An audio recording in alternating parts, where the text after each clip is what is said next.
not good. I've been a bit too ambitious. I'm spying on you. You've made me feel like I've done something wrong. Absolutely delicious. I'm thrilled. Celebrity Best Home Cook starts tomorrow at 9 on BBC One and iPlayer.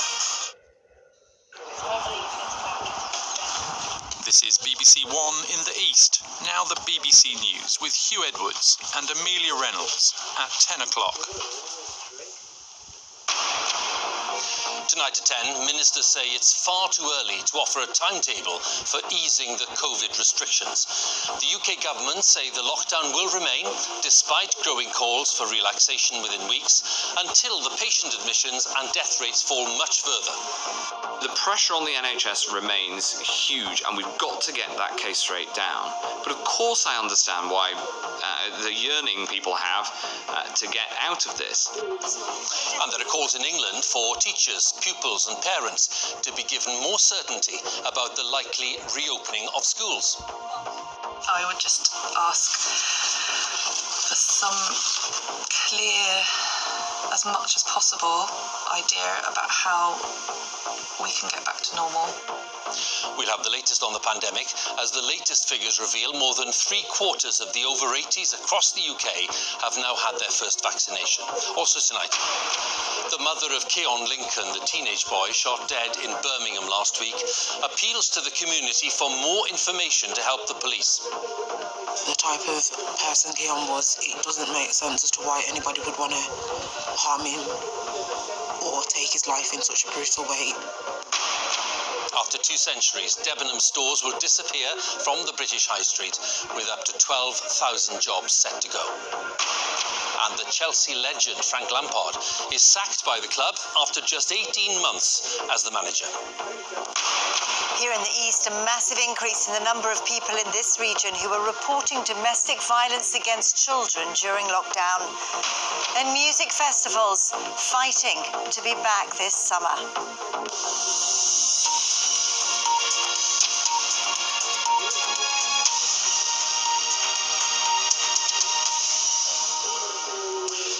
Good evening. It's still far too early to offer a timetable for easing the COVID restrictions. That's the warning from the Health Secretary for England, Matt Hancock, who said today that the pressure on the NHS was just too great, with the number of patients being admitted almost double the peak in April last year. And he said the success of the vaccine rollout meant that progress should not be put at risk. There is a group of Conservative MPs demanding the restrictions be relaxed and schools reopened as soon as key groups have had their vaccinations. But Public Health England warned today that death rates and hospitalisations will need to fall much further before considering a return to the old tiered system. Our political editor Laura Kuensberg reports on the latest debate about ending the lockdown. Barely a footprint where snowballs would normally be thrown. Lockdown's most profound effect, perhaps. About 8 million of the next generation out of school. And the garden in Bromley can't fill the gap. I've got 2 children, an 8-year-old girl and a 10-year-old boy, and my son's school have decided not to provide any online learning at all, and his confidence is absolutely zero. He feels like he's a failure, and when your 10-year-old is telling you that they're not good enough, they don't want to be here, that is really scary to hear. I would just ask for some idea about how we can get back to normal. Ministers have mentioned before or after Easter, but the Prime Minister today suggested once the most vulnerable have had their jabs, next month. Before then, we'll be looking at the potential of relaxing some measures, but don't forget that this country has made huge progress in reducing infection. I don't think people want to see another big surge in infection. You might wonder, hearing that, if the rules might be rolled back a bit next month. Well, the law says they have to be reviewed in the middle of February, but don't expect any major changes. Ministers want to be sure the cases are falling, deaths are falling, the vaccine's working, and that there aren't any new dangerous variants of the disease around. And this time they want to be confident that when they unlock, they don't later have to slam the country's doors again. Yet there are growing demands over there for at least a sketch of what the way out might look like. People are going through a really hard time at the moment. We're all kind of grinding this lockdown out, and then people will hear this and get all sorts of perhaps even false hopes. So I don't think that lack of clarity helps. I think it's better if the government are a bit more consistent in their messages. So would the Health Secretary be more specific today? Can you, Secretary of State, spell out how, if not when, lockdown will start to be lifted? And if you won't tell us, why not? The pressure on the NHS remains huge, and we've got to get that case rate down. But of course I understand why the yearning people have. Everybody wants to have a timeline for that, but I think most people understand why it is difficult to put a timeline on it, because it's a matter of monitoring the data and the facts. But there are costs to the wait too. In Cheshire, Dan Wright's vehicles are parked up in the snow instead of out on the road. Self-employed, he's had to apply for benefits. Money's running tight. All of the future work's been cancelled. We have no income whatsoever. We still have yard rent to pay. We still have business loans on the vehicles. Unfortunately, without any help, we can't continue. There are signs lockdown's starting to control the deadly disease, but the numbers and the risks are still so high. 3 weeks in, no certain end. Laura Koonsberg, BBC News, Westminster. Parents in England will be told as soon as possible when schools can reopen. That was the Prime Minister's response, as we heard, when asked to provide more certainty for teachers, parents and pupils alike. Mr Johnson said he understood why people wanted a timetable, but he didn't want to lift restrictions while the infection rate was still very high, in his words. And he would not guarantee that schools would reopen before the Easter break in April. There's growing concern about the effect that the school closures are having, as our education editor, Bramwell Jeffries, has been finding out. The decimal point, okay. Schools in England are busier this lockdown. The fears about children missing out have grown. But millions, like 10-year-old Katerina, are learning at home. She says her teachers help a lot, but day after day without friends is hard. At school, they're always there, and you can always laugh and cheer with them. You can call them and play with them online and stuff, but it's never going to be the same as in real life. Head teachers should get 2 weeks warning of full reopening, but say they need to know more to get ready. We need to know, are we testing? And if we are testing, who are we testing? Which tests? We need to know how many children are coming back to school. Is it all children, or is it certain year groups, like exam groups? Is it going to be full-time? Is it going to be part-time? Is it going to be on a rotation? All of these things are absolutely crucial for running a school. Today, not much more detail from the Education Secretary. We want to see all children back into school at the very earliest moment. The government said again today that reopening schools fully is its top priority as soon as it's safe to do so. But for millions of families, this has become one of those touchstone issues. For parents trying to get work done at home and keep an eye on their kids' schoolwork, who just want to know how much longer will they have to manage. 25%. But the political heat over schools is increasing, leading MPs calling for a clear plan. What I'd like to understand is, what are the risks to children and staff? I think the Chief Medical Officer should set out what impact has the new variant had, and if, as the Deputy Chief Medical Officer said, that it's relatively low, then surely this must be one of the conditions met in terms of children going back to school. From this warehouse, laptops are going to schools. More than 800,000 said to be delivered so far. But being able to connect is one thing. Not everyone has a place and parental support to study. Research from the first lockdown found that disadvantaged young people were less likely to, or likely to have fewer hours of online learning, and on average around 73 to 75 minutes less time engaging with learning than their more affluent peers. Katerina has parents willing and able to support her, but as long as schools are mainly closed, others may be falling even further behind. Bronwyn Jeffries, BBC News. When the Prime Minister ordered the closure of schools in England earlier the new year, he explained that schools could be a dangerous medium of transmission of the virus. So what is the evidence about the rules that the role that schools can play in the spread of coronavirus, both within the classroom and outside? Our science editor David Schuckman has been investigating. The scientists advising the government have been very clear about schools. They believe that there's so much virus around that reopening the gates would increase the rate of transmission. But who exactly is at risk of becoming infected? Well, the research tells us that young children are really unlikely to come to any harm. So are children of secondary school age. But they are more able to spread the virus and to bring it home, which means that vulnerable family members may be exposed. And according to the latest official data, teachers are no more likely to become infected than the general population. Now, there have been outbreaks in schools, with many pupils forced to stay at home to self-isolate. But where exactly are the risks in schools and around them? The answer is that no one can be totally sure. Classrooms may be where infections could happen. It's not just, in the classroom, it's kids travelling to school, kids leaving during breaks, going to the local shops, all of the things that kids do that's part of your school day and parents do. All of that is just giving more and more opportunities for transmission.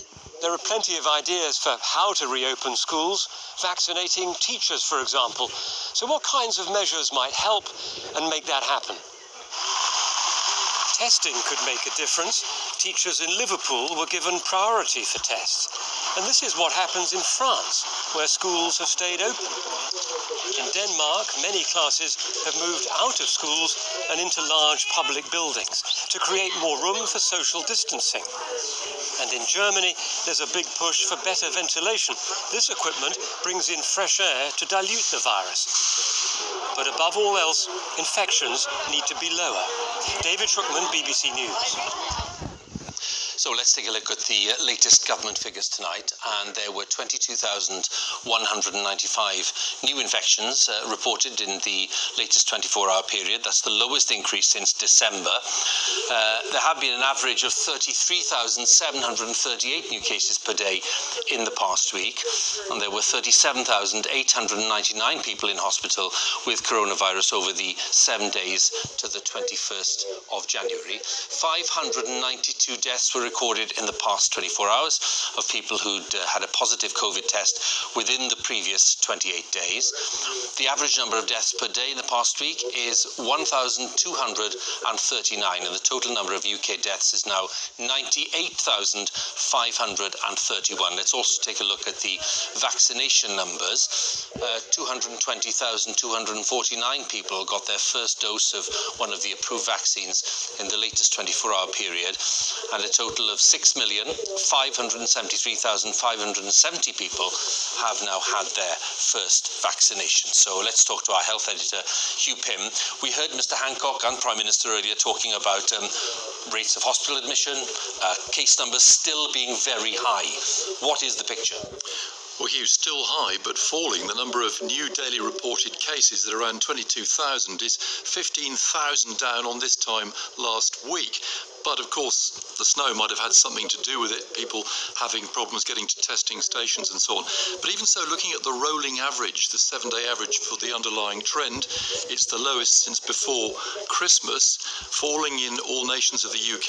In Wales, actually the lowest since late November. Daily new hospital admissions falling, the lowest since early January. But the number of patients overall with COVID in hospital is still very high, up at about 38,000. Patients need to stay in beds for some time to recover, and that's why ministers say the NHS is still under huge pressure. still under huge pressure. Ministers again wanting to underline, understandably, that there are vaccines being rolled out in their millions. What's the progress report there? Well, one interesting new stat today, Hugh, nearly 80% of the over 80s have had their first dose. And Matt Hancock, the Health Secretary, said everything was still on track to get the 4 key priority groups vaccinated by the middle of February. That's the over 70s and all those who are extremely clinically vulnerable. 2.5 million overall done in the last week. The latest daily number was well down at about 220,000, as we heard. Again, that might have had something to do with the snow. Hugh, many thanks once again. Hugh Pym there, our health editor. Let's stay with the pandemic, because the Moderna vaccine is one of 3 approved for use in the UK, but it's not yet in practical use. But it does appear to work against the new, more infectious variant of coronavirus found in the UK, and provides adequate protection against the new South Africa version. These new variants have been spreading fast in a number of different countries. Our science correspondent Rebecca Morell has been looking at why they're such a threat and how to deal with future mutations as they come along. A year into the pandemic, and the virus is changing. New variants are emerging around the world, altering its structure and the way the virus behaves. The variant spreading in the UK has a significant mutation.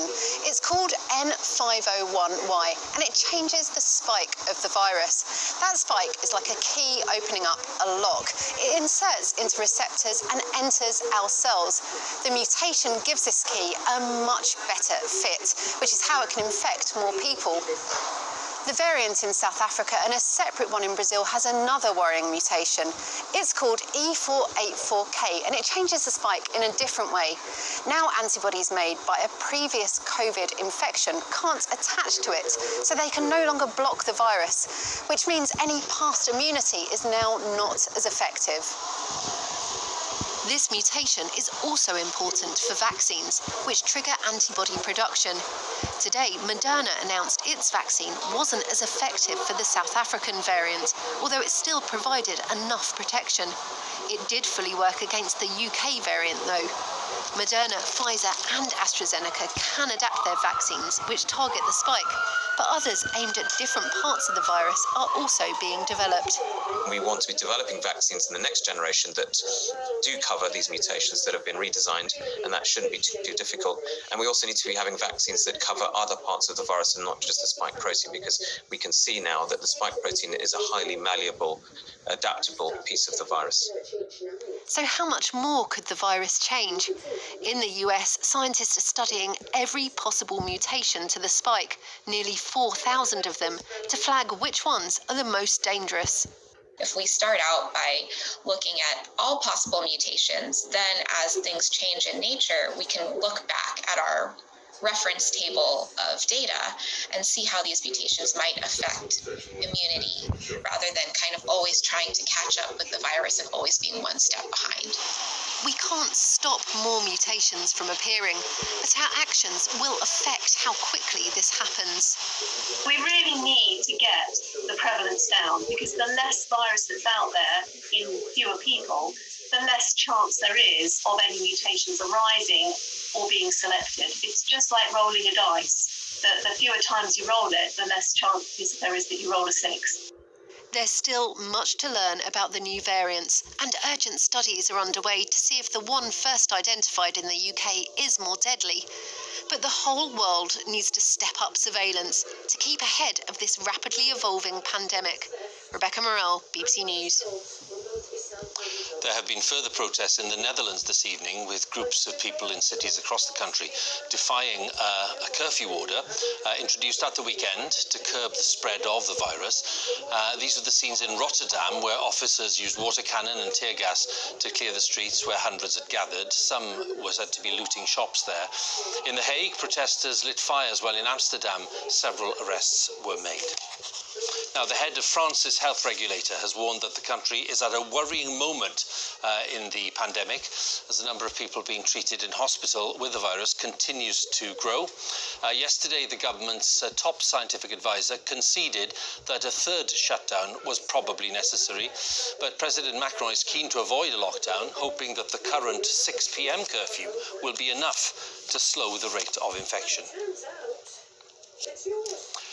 Now, it's expected that British nationals arriving in the UK from high-risk countries will have to quarantine in a hotel at their own expense, and plans being discussed by ministers tomorrow. Boris Johnson said the government was actively looking at the idea amid concern over the new variants of the virus. Most foreign nationals from high-risk countries already face UK bans, including from South Africa and Brazil. Hotel quarantine is already in place in countries such as New Zealand and Australia. Our transport correspondent Caroline Davies is in Whitehall. Caroline, what do we expect in these talks that are taking place tomorrow? Well, we're still waiting to hear quite a bit more about this particular policy, Hugh. As you say, one of the key suggestions seems to be the introduction of hotel quarantine for visitors coming to the UK from high-risk countries. Now, what those particular high-risk countries could be, we don't yet know. It could be South Africa, it could be Brazil. But as you say, if you are travelling from those countries at the moment, you're only able to do so to come to the UK if you are a British national, an Irish national, or if you have a UK residency permit. So in effect, those would be the only people who would be caught by this policy if that is the level to which it's introduced at this stage. We also have heard that the government is looking at charging the passengers for their stay. However, the policies could extend further. It could be applied to other countries as well. We're waiting to hear how wide it will be. This restriction, of course, comes on top of multiple other travel restrictions that the government have implemented in the course of the last few weeks to try to limit the extent of the new COVID variants having on the UK. We are waiting to hear whether or not we're waiting to hear that the transport industry has said that they are very concerned about this and are concerned about how quickly it can be rolled back. Caroline, many thanks for the update there at the Home Office. Caroline Davies, our transport correspondent. The mother of 15-year-old Keon Lincoln, the teenage boy who was shot dead in Birmingham last week, said she heard the gunshots that killed her son. 5 teenagers have been arrested on suspicion of Keon's murder, but West Midlands Police said that their appeal for information from the local community had been disappointing. Charmaine Lincoln, Keon's mother, urged people to come forward to help the family understand why it had happened. Our correspondent Sean Lloyd has this report. Keon Lincoln, a teenager who loved to dance, laugh and listen to music. This footage taken by his twin sister on her phone is now a treasured memory for his family. Keon was shot and stabbed just steps away from his front door. Supported by her daughter and family pastor, today his mother spoke about their loss and the moment she knew something had happened. I heard the gunshots and my first instinct was, where's my son? Those are the first words I said, where's my son? And then a few minutes went by, found out that there was somebody up the road, and yeah, it was my boy. Keon was attacked on Thursday afternoon in broad daylight in the Handsworth area of Birmingham. Police have arrested 5 youths aged between 14 and 16 on suspicion of murder. One has since been released under investigation. They believe that people living locally have information, and community leaders have joined Keon's family in asking them to come forward. What I'd like to say is that we, as a community, talk about Black Lives Matter, but this is a black-on-black crime. And, this is a concern for us as a community, for us as elders, in terms of what has happened. And we do not want to see further killings like this. Police believe this white car which crashed nearby was used by the attackers. Officers are continuing to review local CCTV. But why Keon was targeted is unclear. It doesn't make sense as to why anybody would want to harm him. Just need to understand why it's happened. Just need to understand. Grieving for a beloved son, Keon's family hope the answers they search for will come soon. Sean Lloyd, BBC News. The impeachment of Donald Trump will move a step closer in the next couple of hours when the House of Representatives formally charges the former president with inciting insurrection in relation to the attack on the US Capitol on the 6th of January. Impeachment is the process where a public official can be charged with high crimes or misdemeanors. They're then tried in the US Senate, although it's not a criminal trial. Impeachment then requires a 2/3 majority and could lead to a ban on holding any public office. Our North America editor, John Sopel, is in Washington tonight. John, how do you think this process is going to unfold? I think, Hugh, it's going to be very different from last year. This time around, the Senate floor, where the trial will take place, is also the crime scene. A year ago, Republican leaders in the Senate were saying, let's just get this over and done with as soon as possible. There is nothing to see here. Do not prosecute the president for this. Do not find him guilty of these crimes. This time round, the leadership is saying, it's up to you guys. You decide how you want to go on this. And Mitch McConnell, the very influential leader of Republicans in the Senate, has said the president's language provoked the violence that ensued by the telling of untruths. So a very different situation. But we've got 2 weeks, and all the grassroots pressure from people in the country, the Republican Party, is to acquit Donald Trump. They think that it's all a hoax, that he shouldn't be put on trial, and that it should end in that way. Now, of course, the Senate is acting as a court, the senators as jurors. But let's not overdo the judicial comparisons. The people that will vote are ultimately politicians, and they're going to feel the pressure of their constituents not to convict. John, thank you very much again. John Sopel with the latest thoughts there on Capitol Hill. Now, in Bristol, 4 people have pleaded not guilty to causing criminal damage to a statue of the slave trader Edward Colston. It was pulled down during the Black Lives Matter protest last June and thrown into Bristol Harbour. The 4 are due to appear at the city's Crown Court next month. A lawyer for the bereaved families of the Manchester Arena attack has claimed that nearly 4 years after the bombing, there has been no urgency from government to attempt to improve security at public venues.